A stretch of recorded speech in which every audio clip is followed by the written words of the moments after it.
बात पे कि वो कह रहे हैं कि सुप्रीम कोर्ट क्या है और लॉ क्या है आपको बताएंगे।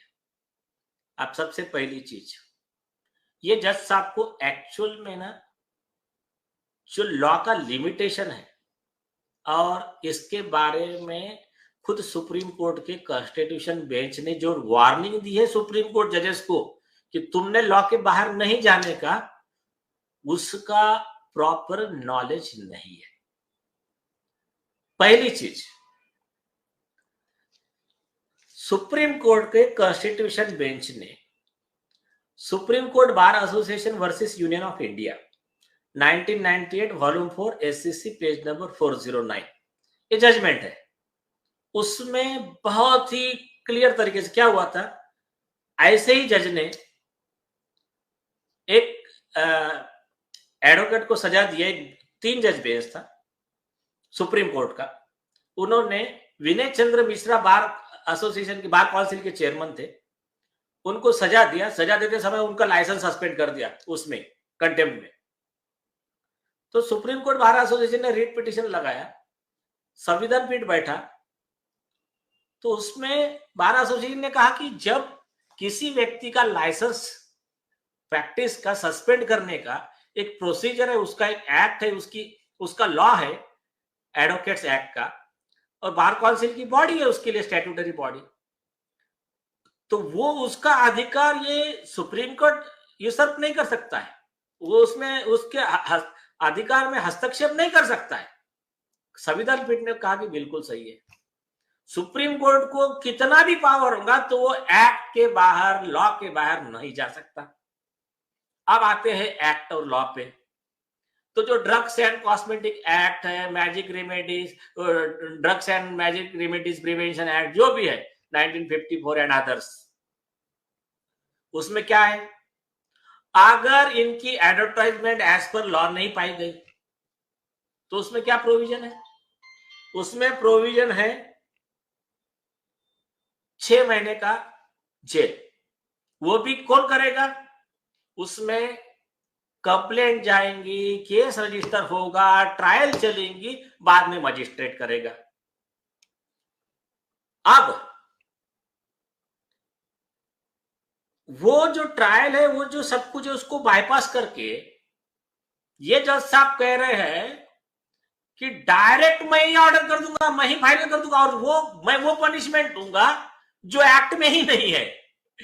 एक चीज तो उस कॉन्स्टिट्यूशन बेंच ने बोला कि ये तो जनरल ट्रायल, जनरल मैटर है ये।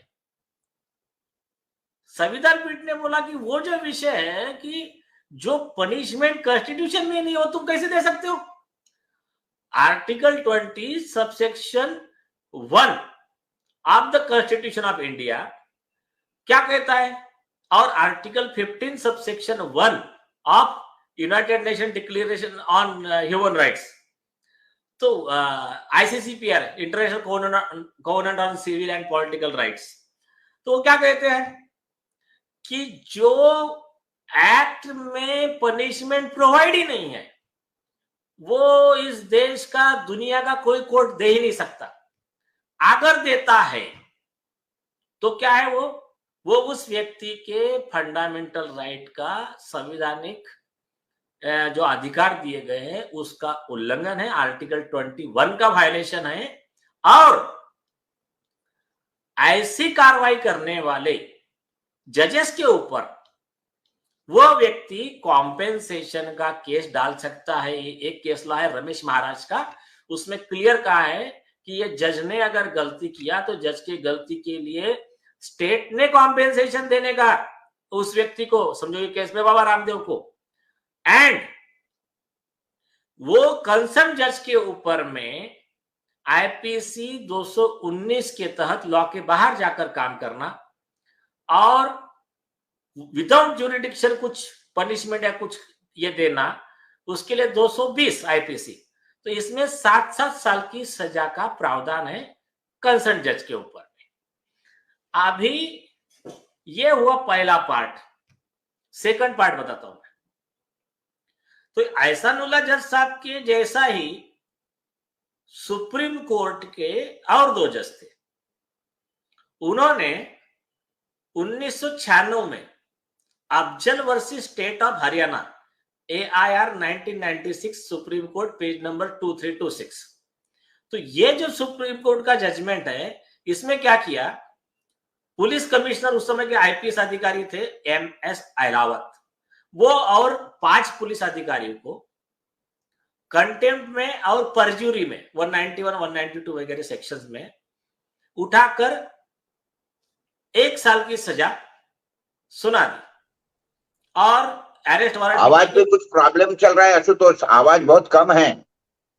आप में कम हो रही है, हमारा ठीक है। आपका माइक या कुछ प्रॉब्लम है क्या, वो देखिए जरा, आवाज बहुत कम जा रहा है। नहीं नहीं नहीं नहीं, यहाँ बिल्कुल ठीक है।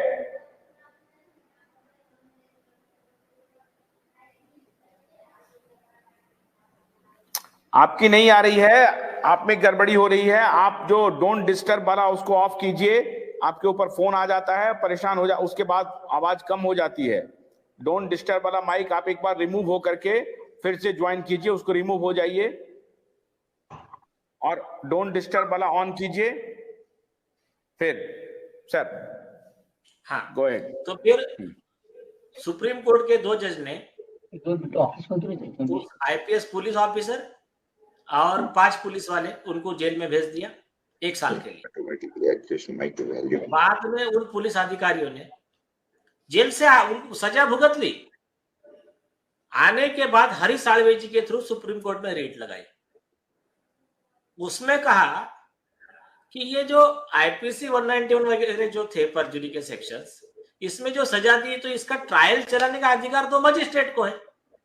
सुप्रीम कोर्ट ने कैसा कि इसमें ट्रायल चलाकर सजा दे दिया डायरेक्ट, हमारे फंडामेंटल राइट का वायलेशन हो गया।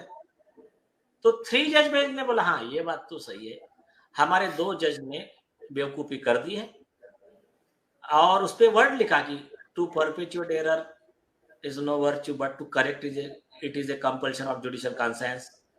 और उनको एक रिक्वेस्ट किया कि आप उस पर केस वगैरह कुछ मत करना, हम आपकी सजा गलत थी डिक्लेयर कर देते हैं और ये ऑर्डर खारिज कर देते हैं सुप्रीम कोर्ट का। तो वो जो सुप्रीम कोर्ट ने कहा कि उन पर कार्रवाई वगैरह मत करना, वो भी अधिकार नहीं था उनको। वो पुलिस अधिकारी आज भी चाहे तो उन जजेस के ऊपर IPC 220 वगैरह का केस फाइल कर सकते हैं, 7 साल सजा उसमें हो सकती है सुप्रीम कोर्ट जजेस को, ऐसा कानून में ही प्रावधान है। तो सुप्रीम कोर्ट के लार्जर बेंच ने डिक्लेयर किया कि हमारे 2 सुप्रीम कोर्ट के जज बेवकूफ थे, इनको लॉ पता नहीं था। तो ये सेकंड केस हो गया। ऐसे बहुत केसेस है। देखिए कॉमन मैन को क्या लगता है जज यानी बहुत बड़ी बात हो गई, बिल्कुल सही बात है क्योंकि कॉमन मैन को लॉ पता नहीं है। लेकिन देखिए जज अगर कानून के दायरे में काम करता है तो उसके लिए रिस्पेक्ट है, उसके लिए सैल्यूट है, क्योंकि वो अपना कर्तव्य निभा रहा है और उसका आदर सबने करना चाहिए, नहीं तो देश का लॉ एंड ऑर्डर नहीं टिकेगा।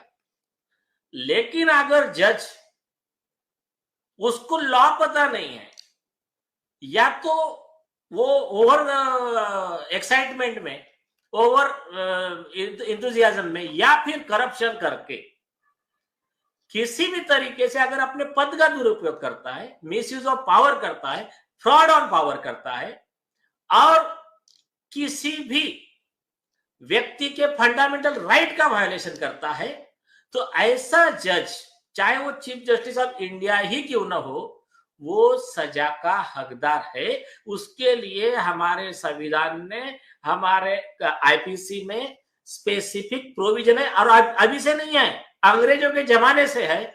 उसी प्रोविजन के तहत कई जजेस पर कार्रवाई हुई है और कई जजेस को प्रोसिक्यूशन सजा भी हुई है।